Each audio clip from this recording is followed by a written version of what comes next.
राधे राधे महाराज जी। महाराज जी, आप कह रहे हैं कि आप एक बड़ा हॉस्पिटल चलाते हैं। महाराज जी कह रहे हैं कि अपना काम बहुत ईमानदारी से करता हूं, वहां अमीर लोग पैसों का डिस्काउंट अपनी पहुंच से करा लेते हैं कहीं जुगाड़ लगा के, जबकि गरीब पूरा पैसा देता है। मुझे ये पैसा लेते बहुत अपराध बोध होता है, शायद जीवन में गलत कर रहा हूं और डॉक्टरी के इस प्रोफेशन को छोड़ना किस। नहीं, छोड़िएगा नहीं। बहुत बहुत बढ़िया कार्य कर रहे हो।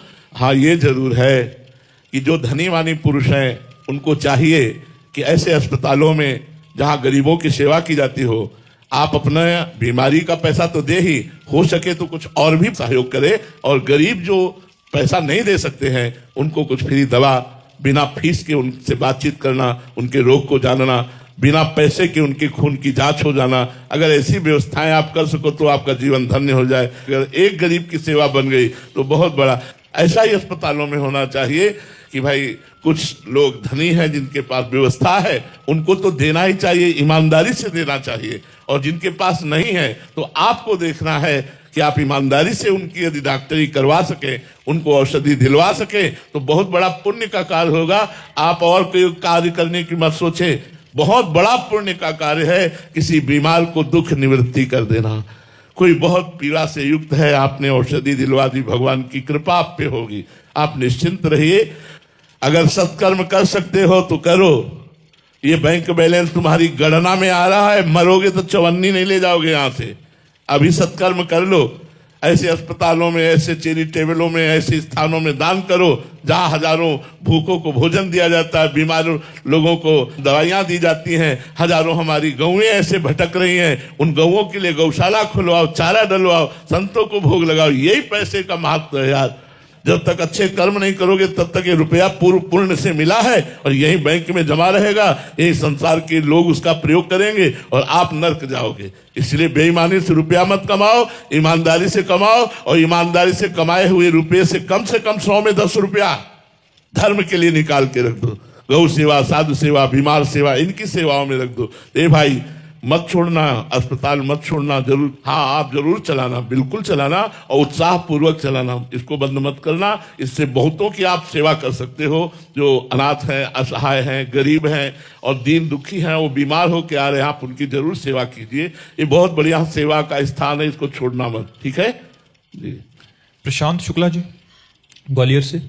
राधा, न्यायिक सेवाओं में कार्यरत हूँ, न्यायाधीश के पद पर हूँ, जहाँ कर्तव्यों के सम्यक निर्वहन के लिए विधिक प्रावधानों, न्यायिक दृष्टांतों का स्मरण कार्य कुशलता में वृद्धि करने में सहयोगात्मक होता है। महाराज जी, ऐसे में आपके सत्संग में किसी भी प्रश्न में आप तत्काल सरल एवं शास्त्र सम्मत उत्तर देते हैं, जिसमें वेदों पुराणों के श्लोकों का संदर्भ भी दिया जाता है। ये देखकर मैं अत्यंत आश्चर्यचकित और अभिभूत होता हूँ कि आपकी आयु व प्रतिकूल स्वास्थ्य परिस्थितियों के बावजूद आपकी अभिभूत स्मरण शक्ति, ज्ञान एवं एकाग्रता को देखकर मन में एक जिज्ञासा होती है कि ऐसी स्मरण शक्ति, एकाग्रता व निर्णय क्षमता को महाराज जी और हम कैसे प्रखर बनाने का चेष्टा करें। भगवान का आश्रय, कर्तुम अकर्तुम अन्यथा कर्तुम सर्व समर्था सा ईश्वर। हम उस ईश्वर की शरण में बचपन से हैं। हमारे हृदय में वो स्वयं बैठ कर के बुलवा रहे हैं, हमारे हृदय में बैठकर वो स्वयं करवा रहे हैं। ये मैं देख रहा हूं, मैं कहीं करता नहीं, मैं तो केवल देखता हूं। जो दिखा रहे हैं, जो बुलवा रहे हैं, जो करवा रहे हैं, इसलिए जो आश्चर्य में लगे वो सिर्फ मेरे भगवान का प्रताप है, मेरा कुछ नहीं है। कक्षा 9 पढ़े हैं गांव के स्कूल में। ABCD तो 6 से शुरू होती है गांव में, 5 तक तो ABCD ही नहीं शुरू होती थी हमारे समय में। तो 6, 7, 8, 9 क्लास पढ़े, ना कहीं हमने व्याकरण पढ़ा है। ये सब गंगा किनारे एकांत सेवन किया है। आप जो कुछ भी सुन रहे हैं ये सिर्फ भगवान की ही कृपा से है, मेरे में कोई सामर्थ्य नहीं। अगर मैं व्याकरण पढ़ा होता, संस्कृत कॉलेज गया जाकर या सत्संगियों से सत्संग सुनकर या कुछ ऐसा अनुकरण करके, तो हम कहते कि भाई उनकी कृपा से सत्संग हो रहा है। कहीं नहीं गए, ये हमारा स्वभाव ही नहीं था बोलना। ये तो वृंदावन धाम ने बुलवाना शुरू किया है, ये तो श्री जी ने किया है, नहीं तो ये सब स्वभाव ही नहीं था। अपने बस स्वरूप में रमण करना, श्री जी ठाकुर जी का चिंतन करना। तो जो कुछ है, मूकम करोति वाचालम पंगुम लंघयते गिरिम यत् कृपा तमहम वंदे परमानंद माधवम।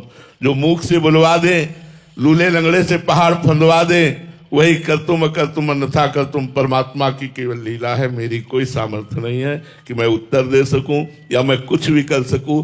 शरीर की ना सामर्थ्य है ना मन की सामर्थ्य है। अगर सामर्थ्य है तो ये प्रियालाल की सामर्थ्य है, मेरी सामर्थ्य नहीं है। अजय भगवान, आपके श्री मुख से सुना था एक बार, चलती चक्की देखकर दिया कबीरा रोए, दो पाटन के बीच में साबुत बचा ना कोई। चलती चक्की देखकर दिया कमाल ठठाए, रहे सहारे कील के बाल ना बाका जाए। महाराज जी, इसका भावार्थ जान। भावार्थ ये है, चक्की में दो पार्ट होते हैं, ऊपर का नीचे का।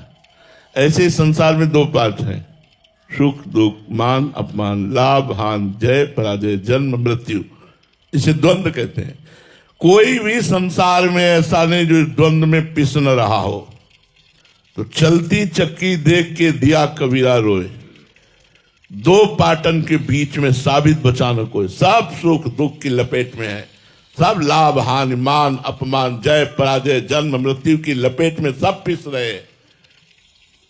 तो वहीं उनके मानसिक पुत्र कमाल खड़े थे, बड़ी जोर से हंसे और कहा, साहब